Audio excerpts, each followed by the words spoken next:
1971 का साल भारत, पाकिस्तान और बांग्लादेश के इतिहास में काफ़ी अहमियत रखता है। इस साल भारत ने पाकिस्तान को एक ऐसा जख्म दिया जिसकी टीस पाकिस्तान को हमेशा महसूस होगी।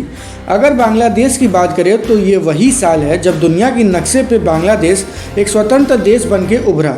इस इतिहास को बुनने वाली युद्ध का शुरुआत 3 दिसंबर 1971 में हुआ था। तो आइए जानते हैं कि पाकिस्तान के टुकड़े कैसे हुए। अगर आप चैनल पर नए हैं तो चैनल को ज़रूर से सब्सक्राइब कर लें। शेख मुजीबुर रहमान पूर्वी पाकिस्तान के लिए शुरू से ही संघर्ष कर रहे थे। उन्होंने इसके लिए 6 सूत्री कार्यक्रम की घोषणा की थी, जिसकी वजह से वो पाकिस्तानी शासन की आंख में किरकिरी बन गए थे। साथ ही साथ कई अन्य बंगाली सियासतदान भी पाकिस्तान के निशाने पे थे।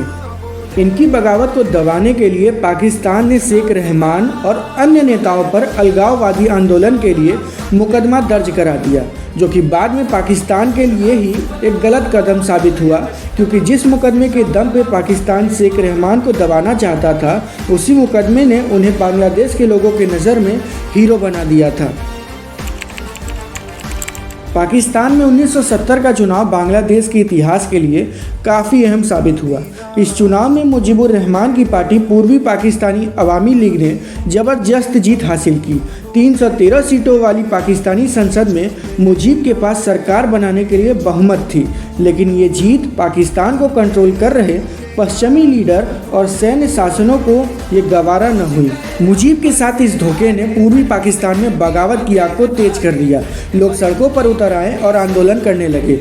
अब पूर्वी पाकिस्तान यानी कि बांग्लादेश में आज़ादी का आंदोलन दिन प्रतिदिन तेज होता जा रहा था। जब पाकिस्तान को कोई रास्ता नज़र नहीं आया तो उसने अत्याचार का रास्ता अपना लिया। मार्च 1971 में पाकिस्तानी सेना ने क्रूरतापूर्वक अभियान को शुरू किया। इस अभियान में हत्या और रेप की सभी हदों को पार कर दिया गया और नेताओं को टॉर्चर करने की भी इंतहा कर दी गई। 1 साल से भी कम के समय में बांग्लादेश के करीब 1 करोड़ शरणार्थियों ने भागकर भारत के वेस्ट बंगाल में शरण ले लिया। मार्च 1971 के अंत में भारत सरकार ने मुक्ति वाहिनी की मदद करने का फैसला कर लिया।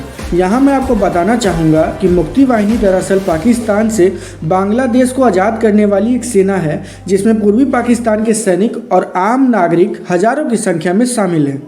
29 जुलाई 1971 को भारतीय संसद में सार्वजनिक रूप से पूर्वी बंगाल के लड़कों की मदद करने की घोषणा कर दी गई। भारतीय सेना ने भी अपनी तरफ से तैयारी शुरू कर दी। अक्टूबर-नवंबर 1971 के महीने में भारत की तत्कालीन प्रधानमंत्री इंदिरा गांधी और उनके सलाहकारों ने यूरोप और अमेरिका का दौरा किया और भारत की स्थिति को दुनिया के सामने रखा, लेकिन प्रधानमंत्री का इस दौरे का कोई भी नतीजा नहीं निकला। वहीं दूसरी ओर पूर्वी पाकिस्तान विस्फोटक स्थिति में पहुंच गया था और पश्चिमी पाकिस्तान में बड़े बड़े मार्च हुए और भारत के खिलाफ सैन्य कार्रवाई की मांग की गई। 23 नवंबर 1971 को पाकिस्तान के राष्ट्रपति याह्या खान ने पाकिस्तानियों से युद्ध के लिए तैयार रहने को कहा। पाकिस्तान का ये फैसला पाकिस्तान के कई बड़े गलत फैसलों में से एक था, क्योंकि भारत पूरी तरीके से तैयार था पाकिस्तान को जमींदोज करने के लिए। पाकिस्तान मचला था पानी में आग लगाने को और पानी प्यासा बैठा था ज्वाला पी जाने को। 3 दिसंबर 1971 को पाकिस्तान की वायुसेना ने भारत पर हमला कर दिया। भारत के अमृतसर और आगरा समेत कई शहरों को निशाना बनाया। इसके साथ ही 1971 की इंडो पाक युद्ध की शुरुआत हो गई।